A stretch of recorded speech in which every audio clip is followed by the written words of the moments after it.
The Serious Fraud Office is examining hundreds of documents in connection with the collapse of the Carroll group of companies, once Britain's third largest private business.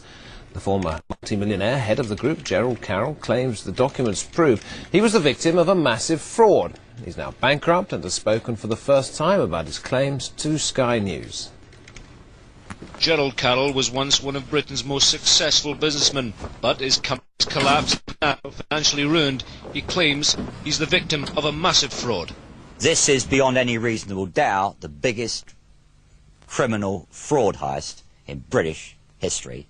Carroll has connections with the great and the good, not just royalty but senior politicians. He had 85 companies, a string of racehorses and collections of art and cars. Yet within years his empire was reduced to this, a few pictures and mementos of his former wealthy life. Now the Serious Fraud Office is studying hundreds of documents which Carroll believes proves his business collapsed because of systematic fraud, not, as some argue, the recession. After a disastrous shopping mall venture over the A1 in Hertfordshire, the Carroll Group embarked on a major restructuring, much of which Carroll says he knew nothing about. He says dummy companies were set up and others had their names swapped. For example, Elie Property became Winskirk, whilst Winskirk became Elie Property. I thought I had a grip of what was going on. Clearly, what was going on was not actually what was being presented to me.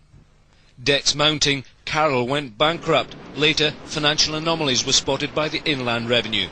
Carroll is demanding a police investigation and has high-level support. There are enough indications, even to a fairly uneducated eye, that things were odd and, money disappeared and companies changed names and so on.